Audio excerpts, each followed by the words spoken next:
নমস্কার বন্ধুরা, অপর্ণার রান্নাঘরে সকলকে স্বাগত। বন্ধুরা, আজকে আমি চিংড়ি মাছ দিয়ে পালং শাকের ঘন্ট তৈরি করে দেখাবো। অসাধারণ খেতে হয় এই রেসিপিটি। একবার হলেও আপনারা বাড়িতে বানিয়ে দেখুন, সকলেরই খুব ভালো লাগবে। তো এখানে আমার 1 আঁটি পালং শাক ছিল। তো পালং শাকটাকে আমি ভালো করে বেছে এইভাবে ছোট ছোট করে কেটে নিয়েছি। আর এদিকে আমি সবজি হিসেবে নিয়েছি একটা বড় বেগুন। তো বেগুনটাকে আমি এইভাবে লম্বা লম্বা করে কেটে নিয়েছি।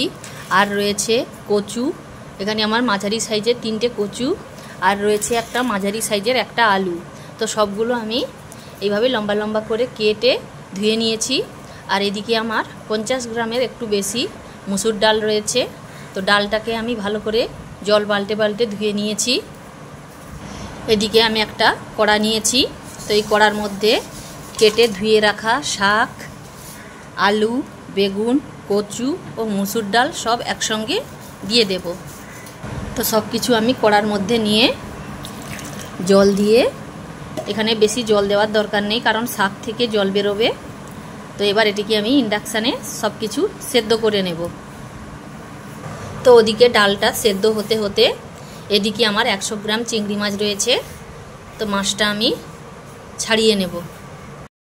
এখানে আমি শাক, সবজি ও ডালটা সেদ্ধ করে নিয়েছি। আর এদিকে চিংড়ি মাছের খোসা ছাড়িয়ে পিঠের দিকে যে একটা কালো অংশ থাকে সেটা ফেলে ভালো করে ধুয়ে নুন হলুদ মাখিয়ে নিয়েছি। তো এবার আমি চলে যাব রান্নায়। তো এখানে ওভেনে কড়া বসিয়ে অল্প সরষের তেল দিয়ে দিয়েছি। তেলটা এবার ভালোভাবে গরম হয়ে গেছে। তো আমি এর মধ্যে চিংড়ি মাছগুলো দিয়ে চিংড়ি মাছটা ভেজে নেব। তো চিংড়ি মাছটা এখানে হালকা লাল করে ভেজে নিয়েছি। এবার এটিকে তুলে নেব। তো মাছগুলো ভেজে তুলে নেবার পর আবার সরষে তেল দিয়ে দিয়েছি। এবার এই তেলের মধ্যে 1/2 চামচ 5 ফোড়ন, 2টো শুকনো লঙ্কা ও একটা তেজপাতা মাঝখান থেকে কেটে এই তেলের মধ্যে দিয়ে ভেজে নেব। তো সব কিছু ভাজা হয়ে গেলে এবার এর মধ্যে দিয়ে দেব থেতো করে রাখা রসুন। দিয়ে রসুনটা ভেজে নেব। তো রসুনটা হালকা করে ভেজে নেবার পর এবার এর মধ্যে একটা মাঝারি সাইজের পেঁয়াজ কুচি দিয়ে দেব। দিয়ে পেঁয়াজটা তেলের সঙ্গে হালকা করে ভেজে নেব। তো পেঁয়াজটা হালকা করে ভেজে নেবার পর এবার এর মধ্যে দিয়ে দেব 1 চামচ লঙ্কার গুঁড়ো আর দেব 1 চামচ হলুদের গুঁড়ো। লঙ্কা ও হলুদের গুঁড়ো দিয়ে অল্প একটু এখানে আমি জল দিয়েছি, দিয়ে একটু নাড়াচাড়া করে এবার এই ভেজে রাখা চিংড়ি মাছটা এবার এর মধ্যে দিয়ে দেব।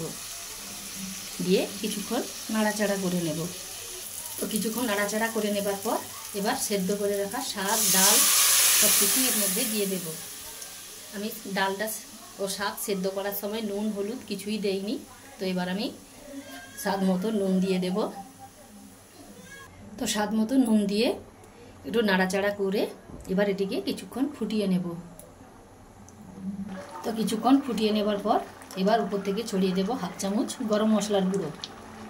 তো গরম মশলার গুঁড়ো দিয়ে নাড়াচাড়া করে এবার গ্যাসের ফ্লেমটা বন্ধ করে দেব। তো তৈরি হয়ে গেল আমার চিংড়ি মাছ দিয়ে পালং শাকের ঘন্ট। আপনারাও এইভাবে একবার বানিয়ে দেখুন, খুব ভালো লাগবে সকলের। আর কেমন হলো কমেন্ট করে জানাবেন। সেই সঙ্গে আমার এই রেসিপি যদি ভালো লাগে তো লাইক শেয়ার দিয়ে পাশে থাকবেন এবং আমার এই চ্যানেলটিকে ফলো ও সাবস্ক্রাইব করতে একদমই ভুলবেন না। তো আজকে এই পর্যন্ত। পরের দিন আবার নতুন কোনো রেসিপি নিয়ে চলে আসবো। তো সকলে ভালো থাকবেন। ধন্যবাদ।